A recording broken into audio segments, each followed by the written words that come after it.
എല്ലാവർക്കും പുതിയ റെസിപ്പി വീഡിയോയിലേക്ക് സ്വാഗതം. ഇന്ന് ചെയ്യാൻ പോകുന്നത് വടക്കൻ രുചിയിലുള്ള ഒരു നല്ല കൂട്ടുകറിയാണ്. ഇതിൽ ചേനയും കായയും കടലയും കടലപ്പരിപ്പും പിന്നെ ചെറിയൊരു മധുരവും കൂടെ ചേർന്നിട്ടുള്ള നല്ലൊരു കൂട്ടുകറി റെസിപ്പിയാണ്. നമുക്കിത് എങ്ങനെയാണ് ചെയ്യുന്നത് നോക്കാം. ഞാനിവിടെ ഒരു കപ്പ് കടല ഒരു 5-6 മണിക്കൂർ വെള്ളത്തിൽ കുതിർത്തതിന് ശേഷം ഒന്ന് കഴുകി വെച്ചിരിക്കുന്നതാണ്.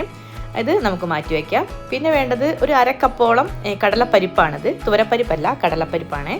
ഇതതുപോലെ ഒരു 1-2 മണിക്കൂർ മതി വെള്ളത്തിൽ കുതിർത്ത് വെക്കേണ്ടത്. അപ്പോൾ അതും കൂടെ നമുക്ക് മാറ്റി വെക്കാം. പിന്നെ ആവശ്യാനുസരണം മധുരം ഇട്ട് കൊടുക്കണം. അതിനുവേണ്ടി ശർക്കര ഞാനൊന്ന് പൊടിച്ച് വെച്ചിരിക്കുന്നതാണ്. ഇനി വേണ്ടത് ചേന ചെറിയൊരു കഷ്ണം എടുത്തിട്ടുണ്ട്. അതിന് തോലൊക്കെ കളഞ്ഞ് കഴുകി വെച്ചതാണ്. ഇനി പച്ചക്കായാണ്, നേന്ത്രക്കായ, അത് ഒന്ന് എടുത്തിട്ടുണ്ട്. നല്ല മൂത്ത് തന്നെ എടുക്കണം കേട്ടോ. അത് നമുക്ക് തോല് ചെറുതായിട്ടൊന്ന് കളഞ്ഞാൽ മതി, കട്ടിയുള്ള ഭാഗം മാത്രം. അത് പിന്നീട് കട്ട് ചെയ്തെടുക്കാം. ഇനി വേണ്ടത് തേങ്ങ ചിരവിയതാണ്. ഇതിൽ 1 കപ്പോളം നമുക്ക് വറുത്തെടുക്കാനുള്ള തേങ്ങയാണുള്ളത്. പിന്നെ ഒരു 3/4 കപ്പുമായിരിക്കും അരയ്ക്കാനുള്ളത്. ഒരു സൈഡിൽ മാറ്റി വെച്ചിട്ടുണ്ട്. അതിൻ്റെ കൂടെ ചെറിയുള്ളിയും ജീരകം കൂടെ ചേർത്തിട്ടാട്ടോ നമ്മൾ അരച്ചെടുക്കുക. അപ്പോൾ എപ്പോഴും വറുക്കാനുള്ളത് കുറച്ച് കൂടുതലായിരിക്കണം, ഒട്ടും കുറഞ്ഞു പോകരുത്. ഇല്ലെങ്കിൽ രണ്ടും ഈക്വലായിട്ട് എടുത്താലും മതി.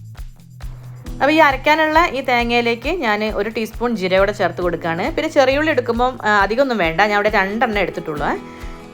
ഇനി താളിക്കാനുള്ളതാണ്. ഇതിൻ്റെ കൂടെ ലാസ്റ്റ് താളിച്ചെടുക്കാനുള്ള വെളിച്ചെണ്ണയിലാണ് താളിക്കുന്നത്. കടുക്, വറ്റൽമുളക്, കറിവേപ്പില, പിന്നെ തേങ്ങാക്കൊത്ത് എടുത്തിട്ടുണ്ട്.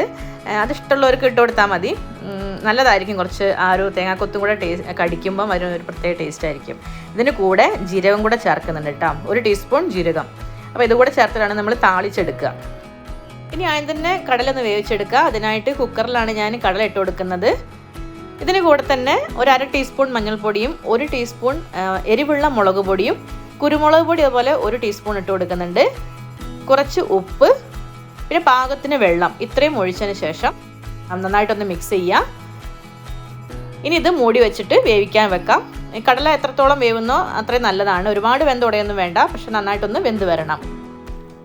ഇനി ഈ ചേനയും അതുപോലെ തന്നെ കായയും കട്ട് ചെയ്തെടുക്കണം. അതിനുവേണ്ടി ഞാൻ ചേന കട്ട് ചെയ്ത് വെച്ചിട്ടുണ്ട്. ഇതേപോലെ ചതുര കഷ്ണങ്ങളാക്കിയിട്ട് കുറച്ച് ചെറിയ ഒരു കഷ്ണങ്ങളാട്ടോ വേണ്ടത്, ഒരുപാട് വലുതാവണ്ട. ഈ ഒരു ഭാഗത്തിനാണ് കട്ട് ചെയ്ത് വെക്കേണ്ടത്. ഇനി ഇതേപോലെ തന്നെ പച്ചക്കായ നമുക്ക് കട്ട് ചെയ്തെടുക്കാം. ഞാനിവിടെ ആ കായയുടെ തോല് അധികമൊന്നും കട്ട് ചെയ്തിട്ടില്ല, ഒരു കട്ടിയുള്ള ഭാഗം മാത്രം ഒന്ന് ചീകി കളഞ്ഞിട്ടേ ഉള്ളൂ കേട്ടോ. അപ്പോൾ ഈ ഒരു ഭാഗത്തിന് ഇതേപോലെ കട്ട് ചെയ്തെടുക്കുക. ചെറിയ ചതുര കഷ്ണങ്ങളാവുന്ന രീതിയിൽ തന്നെ മുറിച്ചെടുക്കണേ.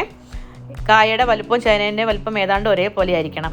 അപ്പോൾ അതും നന്നായിട്ട് കട്ട് ചെയ്തിട്ടുണ്ട്. ഞാൻ രണ്ടും വെള്ളത്തിലിട്ട് വെക്കുകയാണ് കേട്ടോ. പച്ചക്കായ ഞാൻ മഞ്ഞൾ വെള്ളത്തിലാണ് ഇട്ടിട്ടുള്ളത്, അതിൻ്റെ കറ പോകാൻ വേണ്ടിയിട്ട്. ചേന സാധാ വെള്ളത്തിലിട്ട് വെച്ചാൽ മതി, അതിൻ്റെ കളറ് മാറാതിരിക്കാൻ വേണ്ടി. അപ്പോൾ കുക്കർ ഇവിടെ വെക്കുന്ന വിസിലെല്ലാം വന്ന് ഞാൻ ഓഫ് ചെയ്ത് വെച്ചിരിക്കുകയാണ്. ഇനി എൻ്റെ വിസിലെല്ലാം പോവട്ടെ. അപ്പോഴേക്കും നമുക്ക് ഈ ഒരു പാത്രത്തിലേക്ക് കുക്ക് ചെയ്യാനുള്ള ഒരു കടായി എടുത്തിട്ടുണ്ട്. അതിലേക്ക് കായാണ് ഇട്ട് കൊടുക്കുന്നത്. ഞാൻ പിന്നെ 2 പ്രാവശ്യം കഴുകിയിട്ട് നല്ല വെള്ളത്തിൽ. അപ്പോൾ അതിൻ്റെ കറ എല്ലാം പോയിട്ടുണ്ട്. ഇപ്പോൾ ഇതിന് കൂടെ തന്നെ ചേനയും കൂടെ ഇട്ട് കൊടുക്കുകയാണ്. ചേന ഞാൻ ആദ്യം കഴുകിയ മാത്രമേ ഉണ്ടായിരുന്നുള്ളൂ. പിന്നെ കട്ട് ചെയ്തതിന് ശേഷം പിന്നെ കഴുകിയിട്ടില്ല. കട്ട് ചെയ്തിട്ടുള്ള ഈ വെള്ളത്തിൽ നിന്ന് നേരിട്ട് നമുക്ക് ഊറ്റിയിട്ടാൽ മതി, ഇതിനകത്തേക്ക് പാത്രത്തിലേക്ക് ഇട്ടാൽ കൊടുത്താൽ മതി. ഇനി ഈ കുക്കറിൻ്റെ വിസിലൊന്ന് പോയിട്ടുണ്ട്, നോക്കാം. അത്യാവശ്യം നന്നായിട്ട് വെന്തിട്ടുണ്ട്. അപ്പോൾ ഈ കടലയിൽ നിന്ന് കുറച്ച് കടല മാറ്റി വെക്കുന്നുണ്ട്, ഒരു പകുതിയോളം മാറ്റി വെക്കാം. ബാക്കി കടലയും പിന്നെ ആ ഒരു മസാല, ആ വെള്ളം ഉണ്ടല്ലോ, അതുകൂടെ ചേനയും കായയും ഇട്ടിട്ടുള്ള ആ ഒരു പാത്രത്തിലേക്ക് നമുക്ക് ഒഴിച്ചു കൊടുക്കാം. ഈ ഒരു വെള്ളത്തിലാണ് ഈ കായയും ചേനയും വേവിക്കേണ്ടത്. അപ്പോൾ നന്നായിട്ടൊന്ന് മിക്സ് ചെയ്തതിന് ശേഷം ഇതിൽ കുറച്ച് ഉപ്പിട്ട് കൊടുക്കുക. ഉപ്പ് വേണ്ടി വരും. അപ്പോൾ ഉപ്പും കൂടെ ഇട്ടതിന് ശേഷം ഒന്ന് മിക്സ് ചെയ്ത് അടച്ച് വെച്ചിട്ട് ഒരു മീഡിയം ടു ലോ ഫ്ലെയിമിലിട്ട് മൂടി വെച്ച് വേവിക്കാം. ഇടയ്ക്കൊന്ന് ഇളക്കി കൊടുക്കാൻ മറക്കരുതേ. അതേ സമയത്ത് നമുക്ക് ഈ അരച്ചു കൊണ്ടുവരാൻ തേങ്ങയും പിന്നെ ജീരകവും ചെറിയുള്ളിയും കൂടെ. ഇതിൽ വെള്ളം ചേർക്കണ്ട കേട്ടോ അരയ്ക്കുമ്പോൾ.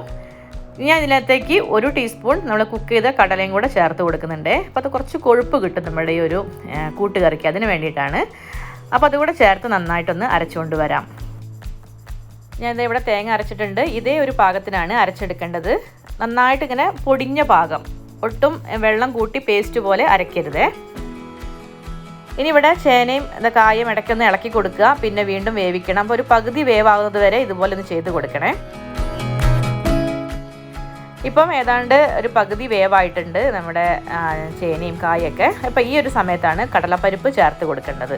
അപ്പോൾ ഈ ഒരു കൂട്ടിൻ്റെ പകുതി വേവിലാണ് കടലപ്പരിപ്പ് എപ്പോഴും ചേർത്ത് കൊടുക്കേണ്ടത്. എപ്പോഴും നല്ല കറക്റ്റ് പാകത്തിന് നമുക്ക് ഇത് കിട്ടുള്ളൂ, വെന്ത് കിട്ടുള്ളൂ.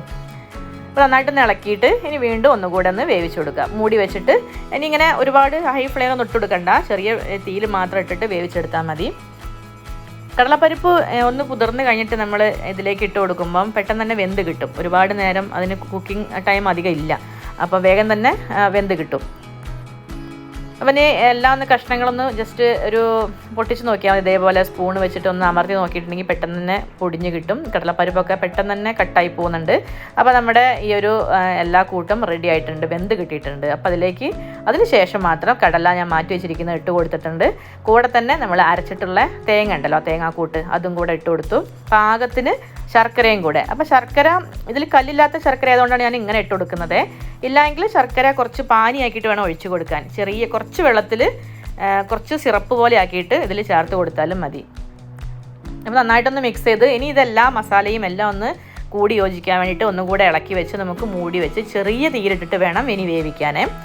അപ്പോൾ ഇതിൻ്റെ ശർക്കരയൊക്കെ നന്നായിട്ട് ഉരുകി വന്നിട്ടുണ്ടായിരിക്കും. അതിൻ്റെ ആ ഒരു മധുരവും ഉപ്പും ഒക്കെ നോക്കിയിട്ട് ഇനി വേണമെന്നുണ്ടെങ്കിൽ ഇനി ശർക്കര ഇട്ട് കൊടുക്കുക. പിന്നെ ഉപ്പ് കുറച്ച് കുറവായിരുന്നു എനിക്ക്, അതുകൊണ്ട് ഞാൻ കുറച്ചുകൂടി ഉപ്പ് ഇട്ട് കൊടുത്തിട്ടുണ്ട്. നന്നായിട്ടൊന്ന് മിക്സ് ചെയ്തിട്ട് വീണ്ടും ഒന്നും കൂടെ ചെറിയ തീയിലിട്ടിട്ട് വേവിച്ചെടുക്കുക.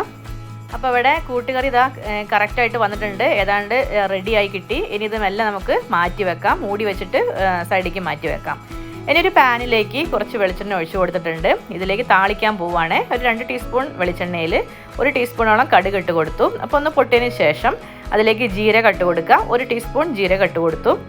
അതൊന്ന് മൂത്ത് വരട്ടെ. അതിനുശേഷം അതിലേക്ക് തേങ്ങാ കഷ്ണങ്ങൾ ഇട്ട് കൊടുക്കാം. അപ്പോൾ തേങ്ങാക്കൊത്ത് ഇട്ട് കൊടുക്കാൻ താല്പര്യമുള്ളവർക്ക് ഈ സമയത്ത് ഇടാം, ഇല്ലെങ്കിൽ ഇത് ഒഴിവാക്കാം കേട്ടോ, നിർബന്ധമില്ല. അപ്പോൾ ഇതൊന്ന് മൂത്ത് വരണം. ഒരു ബ്രൗൺ കളർ ആയി കഴിഞ്ഞിട്ടുണ്ടെങ്കിൽ അതിലേക്ക് വറ്റൽമുളകും കറിവേപ്പിലയും അതും കൂടെ ചേർത്ത് നന്നായി ഒന്ന് മിക്സ് ചെയ്തതിന് ശേഷം നമുക്ക് കൂട്ടുകറിയിലേക്ക് ഒഴിച്ചു കൊടുക്കാം. അപ്പോൾ ഈ ജീരകം കൂടെ ചേർക്കുമ്പോഴാട്ടോ നമ്മുടെ കൂട്ടുകറിക്ക് നല്ല മണം വരിക. അപ്പോൾ ഈ കൂട്ട് ഞാൻ ഇതിലേക്ക് ഒഴിച്ചു കൊടുത്തിട്ടുണ്ട്. അത് ഒഴിച്ചതിന് ശേഷം വേഗം ഒന്ന് മൂടി വയ്ക്കുക. എന്നിട്ട് ഇനി നമുക്ക് തേങ്ങ വറക്കാനുള്ളതാണ്, അതുകൂടെ ചേർത്തിട്ടാട്ടോ മിക്സ് ചെയ്യുന്നത്.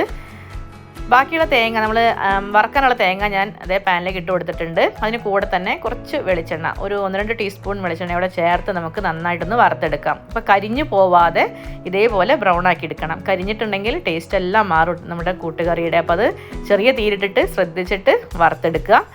അതിനുശേഷം ഞാൻ ആ കൂട്ടുകറിയിലേക്ക് മിക്സ് ചെയ്യാണ്. നന്നായിട്ട് ഈ ഒരു തേങ്ങ എല്ലായിടത്തും എത്തുന്ന രീതിയിൽ മിക്സ് ചെയ്ത് വെക്കണം. അപ്പോൾ ഇതാണ് ഞങ്ങളുടെ വടക്കൻ സ്റ്റൈലുള്ള ഒരു കൂട്ടുകറി. അപ്പോൾ അതിൻ്റെ പാകം ഒരുപാട് ലൂസല്ല, ഒരുപാട് വിട്ടുവിട്ട് നിൽക്കുന്ന പാകമല്ല, ഒന്ന് യോജിച്ച് കൂടിച്ചേരുന്നൊരു പരുവാണ് ഈ ഒരു കൂട്ടുകറിക്ക് ഉണ്ടാവുക. അപ്പോൾ നന്നായിട്ട് മിക്സിങ് നല്ല കറക്റ്റായിരിക്കണം. ലാസ്റ്റത്തെ മിക്സ് നന്നായിട്ട് യോജിക്കുന്ന രീതി തന്നെ നല്ല അമർത്തി നമ്മൾ മിക്സ് ചെയ്തെടുക്കും കേട്ടോ, അങ്ങനെയാണ് അതിൻ്റെ ഒരു പാകം വരുന്നത്. അപ്പോൾ ഇത്രയേ ഉള്ളൂ, എല്ലാവരും ഒന്ന് ട്രൈ ചെയ്ത് നോക്കണേ. ഇനി ഈ ഒരു സമയത്ത് നിങ്ങൾക്ക് എരിവോ ഉപ്പോ എന്തെങ്കിലും കുറവുണ്ട് ഇട്ട് കൊടുക്കണം. ഇനി എരിവില്ല എങ്കിൽ കുരുമുളക് പൊടി ഇട്ട് കൊടുക്കണേ. എനിക്ക് അത്യാവശ്യം എരിവുണ്ടായിരുന്നു കുരുമുളക് പൊടിക്ക്, അതുകൊണ്ട് ഞാൻ പിന്നീടൊന്നും ചേർത്ത് കൊടുത്തിട്ടില്ല. അപ്പോൾ ഈ ഒരു വീഡിയോ ഇഷ്ടപ്പെട്ടിട്ടുണ്ടെങ്കിൽ ഒന്ന് ട്രൈ ചെയ്ത് നോക്കുക. ഇഷ്ടപ്പെട്ടാൽ ലൈക്ക് ചെയ്യുക, അതുപോലെ തന്നെ ഷെയർ ചെയ്യാൻ മറക്കരുത്. ചാനൽ മറക്കാതെ സബ്സ്ക്രൈബ് ചെയ്യണേ. ഇനി പുതിയ റെസിപ്പിയായിട്ട് കാണുന്നത് വരെ എല്ലാവർക്കും നന്ദി.